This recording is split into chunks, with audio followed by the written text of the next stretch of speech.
Después del terremoto en México en 1985, se vio la necesidad de crear un tipo de alarma o sistema de alarma para alertar a las personas. Obviamente que este proceso fue un proceso largo, y no solamente largo, sino que llevó o requirió varias pruebas, incluso ajustes. Antes de que este sistema de alarma contra terremotos existiera, en México lo que se utilizaba era el sonido similar de las ambulancias y de las patrullas, sobre todo cuando se llevaba a cabo algún simulacro en las escuelas. Sin embargo, esta situación en muchas ocasiones trajo mucha confusión al cuerpo estudiantil y a los maestros, porque sabrán, en la Ciudad de México a cada rato las ambulancias y las patrullas suenan. Así que cada vez que escuchaban algo, algún sonido muy similar, la escuela entraba en pánico porque no sabía si era un simulacro o era en sí un terremoto. Por lo cual, esto llevó a que se inventara o se creara un sonido único e imposible de ignorar. La alarma funciona de la siguiente manera. Le suena unos segundos antes de que el terremoto azote aquella región. Por lo tanto, da cierta oportunidad a las personas que están ahí a buscar un mejor refugio. De la misma manera, pero con mayor amplitud, la enseñanza de Jesús sobre los últimos tiempos tiene un sonido inconfundible que nos ayuda no solamente a identificar las falsas enseñanzas, sino que también nos prepara para su segunda venida. Oremos a nuestro Dios. Señor, muchas gracias, Padre, porque definitivamente, Señor, en tu gran misericordia, Señor, y en tu plan soberano, hoy nos permites estar aquí. Y los que hoy estamos, Señor, es porque seguramente era necesario que fuéramos exhortados y animados a través de tu palabra, a través de este mensaje y este texto bíblico. Ahora yo te pido, Señor, que nuestro corazón pueda alinearse, Padre, a tu voluntad. Y que tú hables a través de este tu siervo, Señor. Que tu Santo Espíritu, Señor, hable a cada uno de nuestros corazones. Y que a pesar de mis limitaciones, Señor, tanto académicas, Señor, como también de inteligencia, tu nombre, Señor, sea glorificado. En el nombre de Jesús lo oramos. Amén. Y amén. Marcos capítulo 13, del 28 al 37. La palabra de Dios dice así: de la higuera aprendan la parábola cuando su rama ya se pone tierna y echa las hojas. Saben que el verano está cerca. Así también ustedes, cuando vean que sucedan estas cosas, sepan que Él está cerca a las puertas. En verdad les digo que no pasará esta generación hasta que todo esto suceda. El cielo y la tierra pasarán, pero mis palabras no pasarán. Pero de aquel día o de aquella hora nadie sabe, ni siquiera los ángeles en el cielo, ni el Hijo, sino solo el Padre. Estén alerta, velen, porque no saben cuándo es el tiempo señalado. Es como un hombre que se fue de viaje y al salir de su casa dejó a sus siervos encargados, asignándole a cada uno su tarea, y ordenó al portero que estuviera alerta. Por tanto, velen, porque no saben cuándo viene el Señor de la casa, si al atardecer, o a la medianoche, o al canto del gallo, o al amanecer. No sea que venga de repente y los halle dormidos.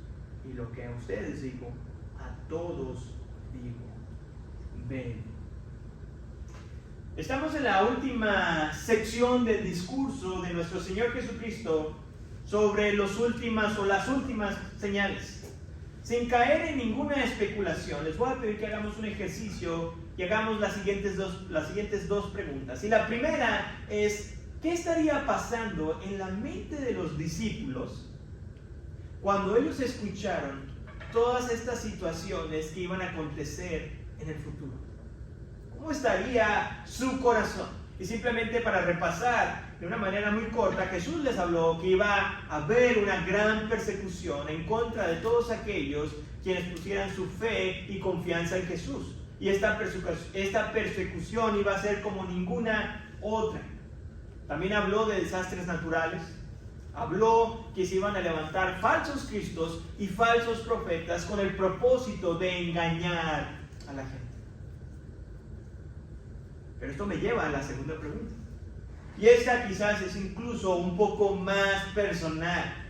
Es ¿qué pasó por tu mente cuando escuchaste por primera vez o leíste este pasaje?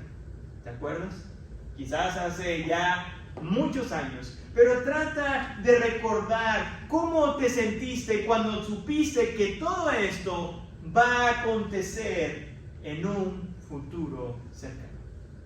Tal vez, y yo me apunto, hubo ansiedad, preocupación, manos sudorosas de saber qué era lo que nos esperaba o le espera a las personas que van a vivir en los últimos tiempos. Y mi trabajo en este momento no es hacerte sentir mal, porque yo creo que es una reacción muy natural. El saber que va a acontecer cosas difíciles. E incluso me atrevería a decir que más de un discípulo, su corazón empezó a latir con gran fuerza ante las predicciones del Señor Jesús. Es por eso que en esta última parte nuestro Señor Jesucristo se va a enfocar más en que pongamos atención a los tiempos finales. En el versículo 28 Jesús empieza diciendo lo siguiente: de la higuera aprendan la parábola.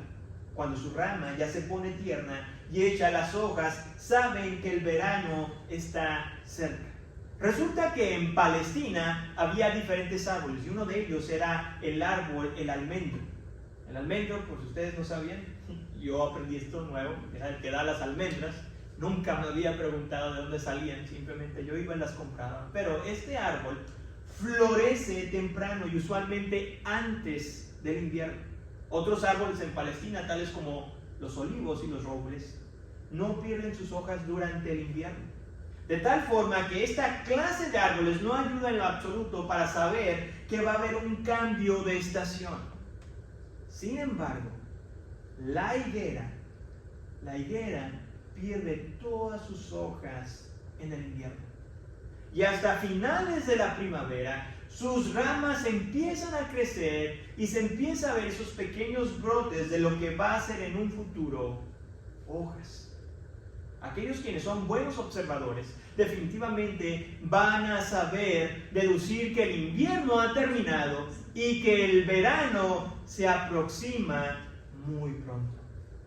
Es por eso que la parábola de la higuera, la cual el Señor Jesús utilizó en aquel momento, se ajustaba correctamente a la situación de enfatizar que su segunda venida estaba muy cerca.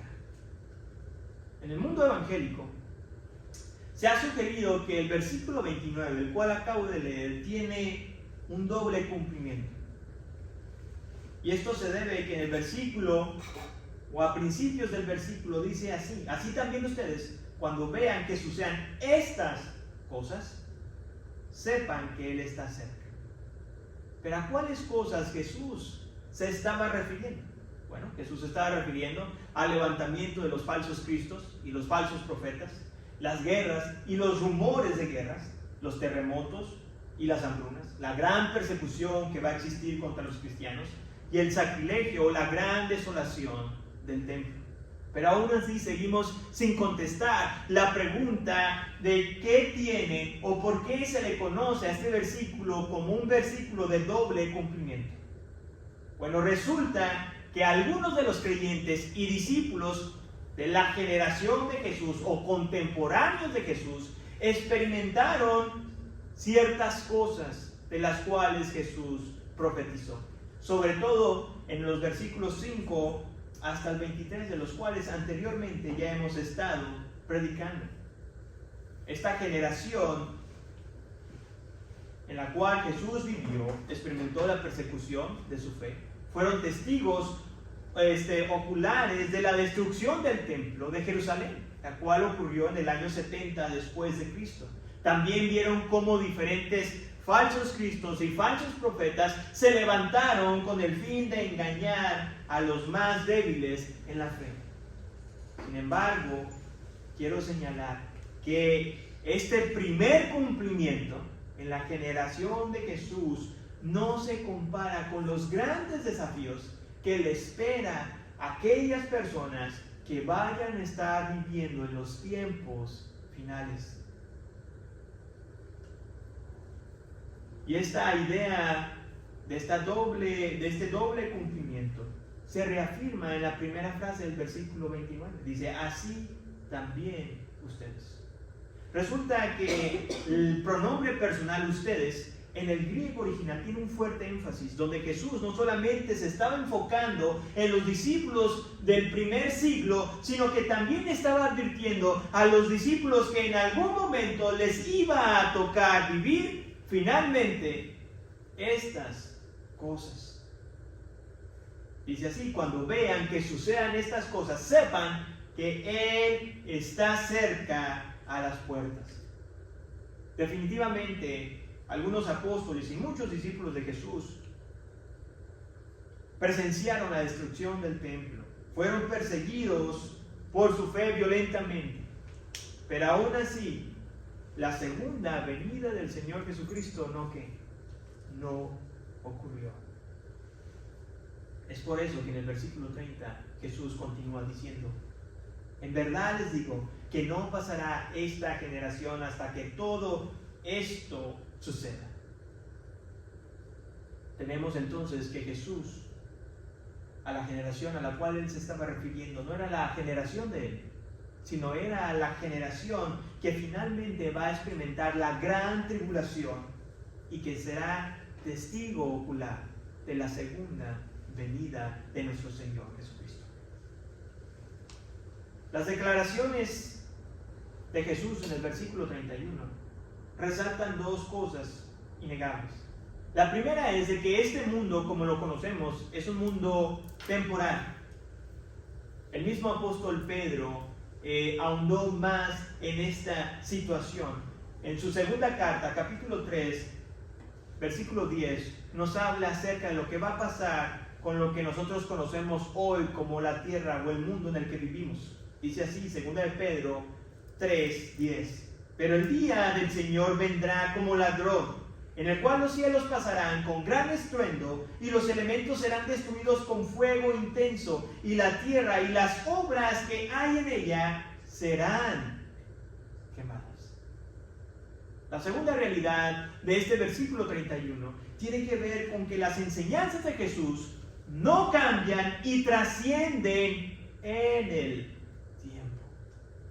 Y esto nos lleva a nuestra primera reflexión de esta tarde, y es la siguiente: estén alertas porque su plan no ha cambiado. Amado hermano, no sé si lo habías notado, pero es muy probable que sí te des cuenta que vivimos en un mundo donde constantemente está cambiando, donde nada dura por mucho tiempo. Háblese de tecnología, de tendencias sociales, de la moda de vestimenta, del concepto de belleza, de las dietas. Todo eso cambia constantemente. Lo que hoy lo vemos como innovador, seguramente 10 años más adelante se va a ver como un retraso, tanto tecnológico como cualquier otra cosa que estamos practicando.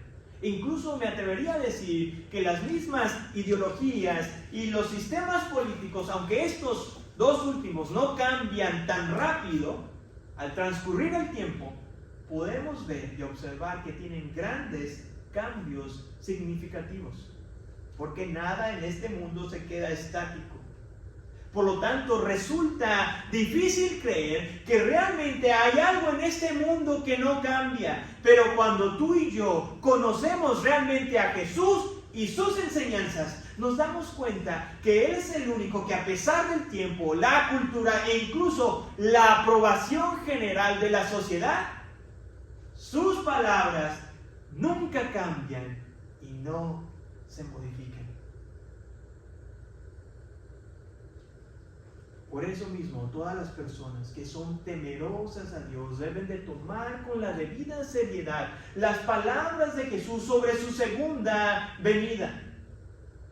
Porque la tardanza de esta venida no es porque de repente salió algo mal en el plan de Dios y está ahorita en el cielo tratando de arreglarlo antes de que venga Jesús. No. En las palabras del apóstol Pedro, quien vio cierta inquietud en algunos creyentes del primer siglo porque se sentían un poco incómodos de la situación de que Jesús no había regresado aún, Pedro respondió lo siguiente en su segunda carta, capítulo 3, versículo 9.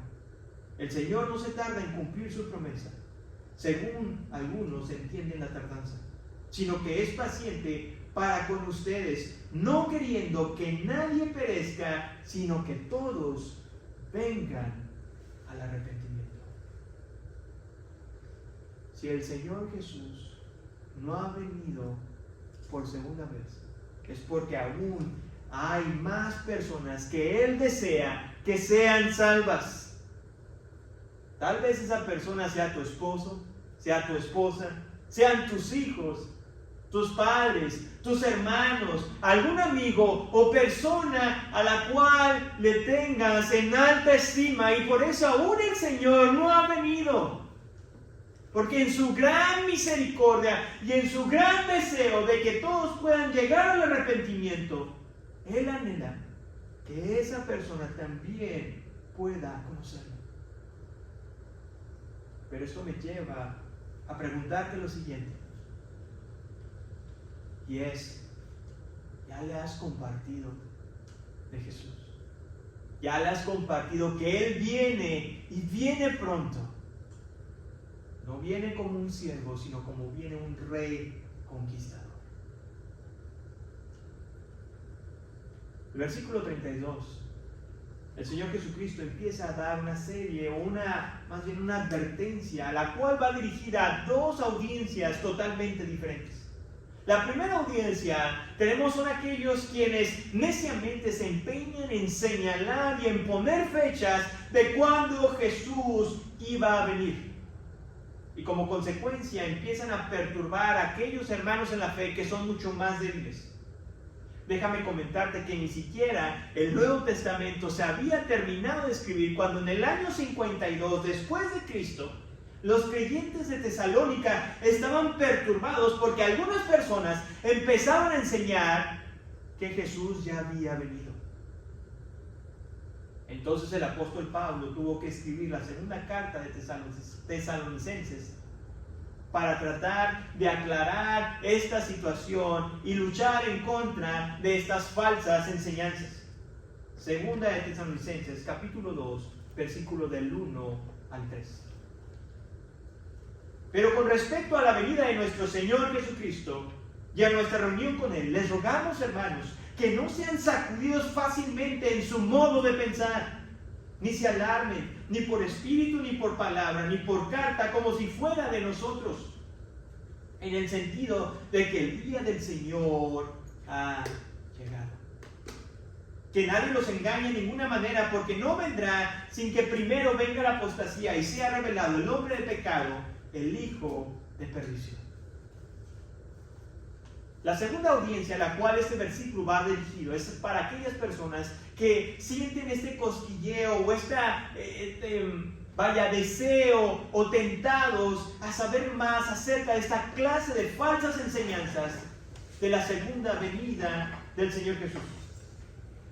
Y es probable que en la mente del escritor Marcos, quien escribió su evangelio 8 años después de la segunda carta de Tesalonicenses, y obviamente a través del Espíritu Santo, fue recordado las palabras del Señor Jesucristo cuando dijo lo siguiente en el versículo 33, ahí en Marcos capítulo 13. Pero de aquel día o de aquella hora nadie sabe, ni siquiera los ángeles en el cielo, ni el Hijo, sino solo el Padre.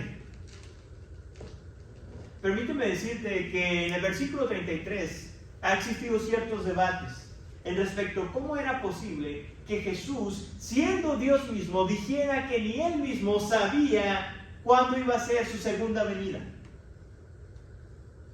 La respuesta bíblica a este interrogante es que Jesús aceptó voluntariamente las limitaciones humanas y sus atributos divinos siempre funcionaron bajo la dirección y la aprobación del Padre Celestial. En la carta a los Filipenses responde a esta gran interrogante. Filipenses capítulo 2, versículos del 6 al 7. La palabra de Dios dice así: el cual, aunque existía en forma de Dios, no consideró el ser igual a Dios como algo a que aferrarse, sino que se despojó a sí mismo, tomando forma de siervo, haciendo semejante a los hombres. Incluso el mismo Jesús, en una escena donde está rodeado de grandes personas, de multitudes, y de sus discípulos, les dijo que Él mismo había descendido del cielo, no para hacer su voluntad, sino para hacer la voluntad de aquel que lo había enviado. Y eso lo encontramos en el Evangelio de Juan. Y es que una vez más, Jesús, en el versículo 33, vuelve a exhortar a sus discípulos, diciéndoles: estén alerta. Pero en esta ocasión no solamente les dice estén alerta, sino que también agrega velen. Esta palabra vele también se puede traducir de la siguiente manera: estén constantemente despiertos. Estén constantemente en alerta, porque nadie sabe el día ni la hora de la segunda venida. Por lo tanto, tú y yo tenemos que estar constantemente en alerta, vigilando nuestra alma.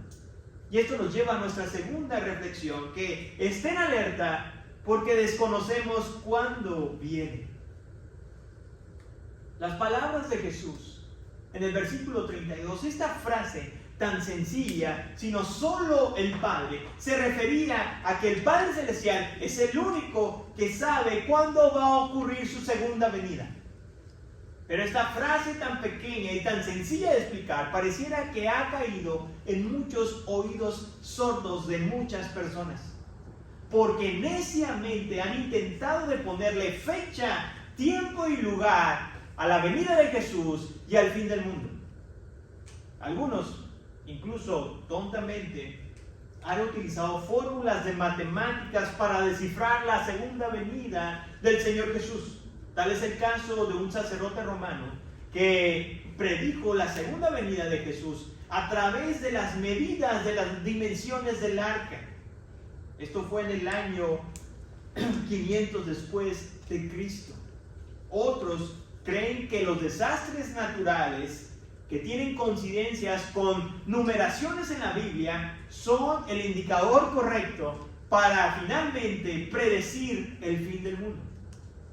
Y esto se dio en el año 1666, un año de caos y de muerte en Londres, donde desastrosos eventos azotaron a la población, porque pasó la situación de la gran peste y un incendio que devastó gran parte de la ciudad. Hizo que muchas personas de aquella región empezaran a especular que el fin del mundo se estaba acercando, sobre todo en el año en el cual estaban viviendo, porque los últimos 3 dígitos del año 1666 tenían una gran coincidencia con la marca de la bestia del Apocalipsis. 666.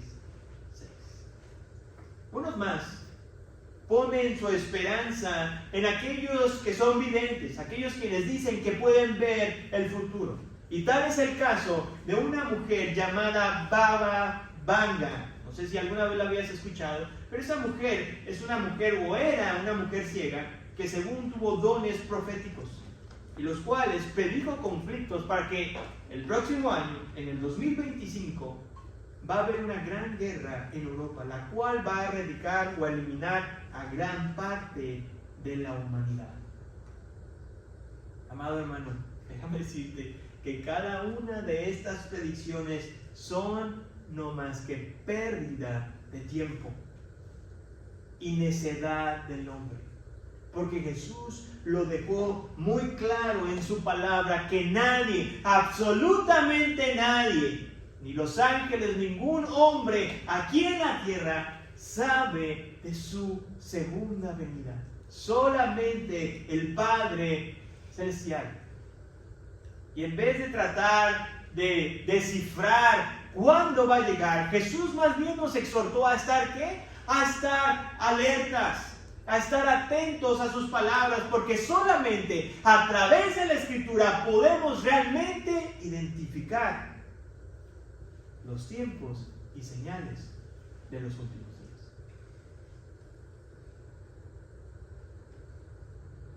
En los siguientes versículos vamos a ver la historia de este dueño que sale de viaje y que deja diferentes asignaturas a sus criados. Y esta es la perfecta ilustración que Jesús utiliza para alertar a sus oyentes de no ser sorprendidos de su repentina segunda venida. En esta corta ilustración que Jesús utilizó, resaltan dos cosas. Y la primera es de que este dueño de aquella casa no avisó cuándo iba a volver. Y mientras que se iba, dejó encargado a sus siervos de ciertas tareas que debían realizar durante su ausencia. Definitivamente Jesús, de una manera intencional, omite esta situación del regreso del dueño. Porque si los siervos estaban haciendo las tareas de los cuales habían sido encargados, quedaba más que si el dueño duraba una semana, un mes o un año después en regresar, los iba a encontrar haciendo lo que los había dejado hacer. Jesús prosiguió con la ilustración diciendo lo siguiente, versículo 35 al 36. Por tanto, velen, porque no saben cuándo viene el Señor de la casa, si al atardecer, o a la medianoche, o al canto del gallo, o al amanecer. No sea que venga de repente y los halle dormidos. Esta situación de hallar dormidos obviamente no es una situación literal de estar dormidos y que pasemos en vela las noches esperando cuando el Señor Jesucristo vaya a regresar. Esta frase, que los halle dormidos, más bien se refiere a aquellas personas que han sido negligentes con sus vidas espirituales, que no están al pendiente de sus vidas y que viven simplemente para satisfacer los deseos personales. En el último versículo, versículo 37, Jesús viene a hacer este énfasis de la responsabilidad de estar alerta. Esta responsabilidad de estar alerta no es para solamente un grupo de personas que van a vivir en una época, en este caso los que les vaya a tocar vivir en los últimos tiempos. No.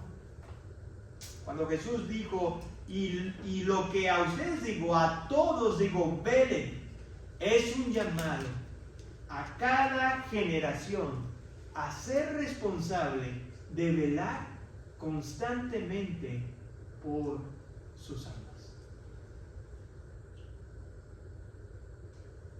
Y con esto quiero reflexionar en nuestra tercera lección: estar alertas para que no seamos sorprendidos. Mateo es un pasaje paralelo a esta historia de Marcos. Y resulta que en Mateo el Señor Jesucristo advirtió a las personas que aun cuando las señales fueran tan obvias, tan visibles, aún así va a haber gente que decida o que opte por ignorarlas. Mateo 24, del 37 al 39, la palabra de Dios dice así: porque como en los días de Noé, así será la venida del Hijo del Hombre. Pues así como en aquellos días antes del diluvio estaban comiendo y bebiendo, casándose y dándose en matrimonio, hasta el día en que Noé entró en el arca, no comprendieron hasta que vino el diluvio y se los llevó a todos.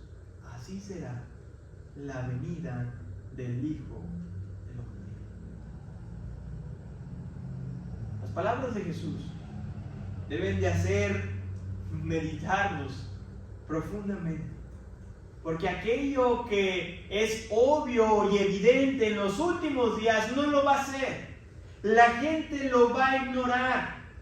Las personas sin Cristo y las personas religiosas van a estar tan ocupadas en sus propios afanes, en los afanes que el mundo les va a ofrecer, que no van a estar conscientes o que no van a estar conscientes de las situaciones que estén pasando a su alrededor.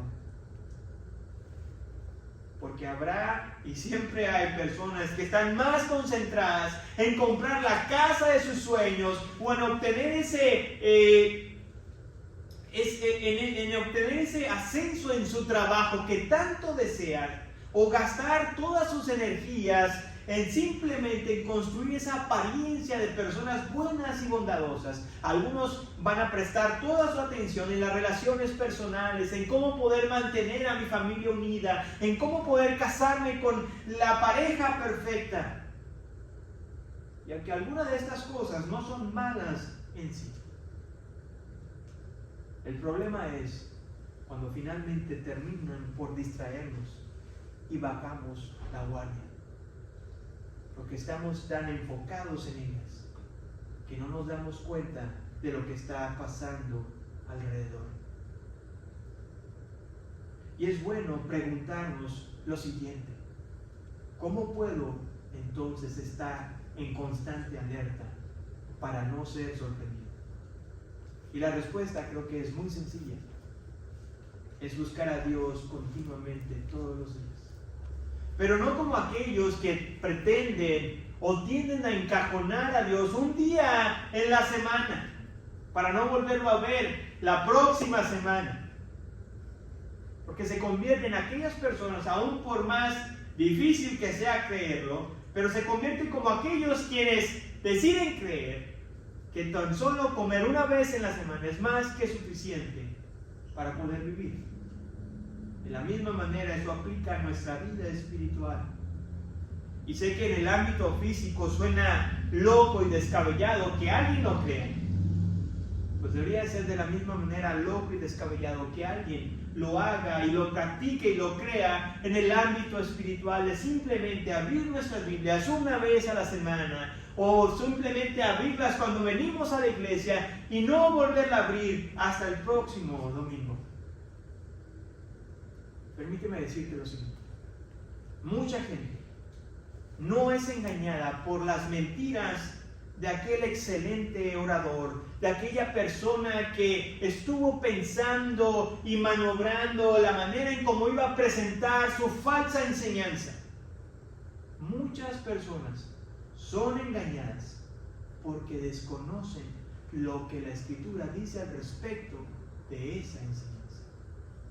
Esa es la realidad por la que muchas personas son desviadas de la verdad, porque no conocen la Escritura. Para aquellos quienes les gusta o les fascina esta situación de fijar fechas del fin del mundo y de la segunda venida del Señor Jesucristo,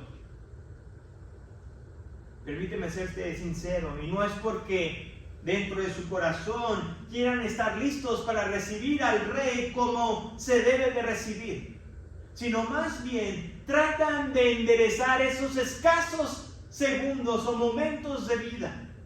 Es como esta situación del sistema de alarma en México, donde les permite a las personas salir simplemente unos segundos antes de que el terremoto llegue y golpee. Así también estas personas desean y anhelan tener esa fecha exacta para tratar de arreglar lo que toda una vida estuvo dominada por el pecado. Al contrario, aquellos quienes realmente aman a Dios, su afán no es encontrar una fecha específica, sino más bien ser encontrados haciendo su voluntad. quiero terminar de la siguiente manera. Y deseo que te lo lleves el resto de esta semana en tu corazón y en tu mente y lo puedas meditar. Y es lo siguiente. Estén alertas, porque sabemos que el Señor no ha cambiado su plan. Él está cerca. Estén alerta, porque nadie sabe cuándo vendrá, pero Él está a la puerta. Estén alerta para cuando Él regrese, nos encuentre sometidos a su voluntad. Oremos a nuestro Dios. Señor, venimos delante de ti. Padre, gracias, Señor, porque hoy nos permitiste reunirnos en este lugar para escuchar tu palabra y para ser exhortados, Señor. Si es que, Padre, de repente tenemos esa tendencia a bajar, Señor, la guardia, a enfocarnos más, Señor, quizás en las cosas triviales que esta vida nos ofrece. Tal vez nuestro trabajo, nuestra familia, nuestros anhelos y deseos personales. Señor, que aun cuando quizás algunos de ellos, o tal vez la mayoría de ellos, no son malos, pero el problema se ha convertido cuando nos quitan más de nuestro tiempo, cuando nuestra mente y nuestro corazón están más, Señor, empeñado en seguir aquellos deseos personales. Padre, ayúdanos a recordar que este mundo es pasajero, que un día todo lo que conocemos, Señor, y todo por lo cual estamos trabajando va a perecer. Pero también recuérdanos, Señor, que finalmente algún día tú también vas a venir. Que todo aquello por lo cual estamos trabajando para glorificar tu nombre, para honrar tu nombre, tendrá una consecuencia eterna. Así que ayúdanos, Señor, con esto en mente, a estar alertas, no solamente hoy, Señor, o lo que resta de la semana, o de lo que resta de este año, sino de lo que resta del tiempo de vida que tú, en tu soberanía, ya nos has decidido prestar. Permítenos vivir de tal manera, Señor, que estemos presentes, Señor, y conscientes de que tu regreso, Señor, puede ocurrir en cualquier momento. En tu nombre, Señor, oramos. Amén, Señor.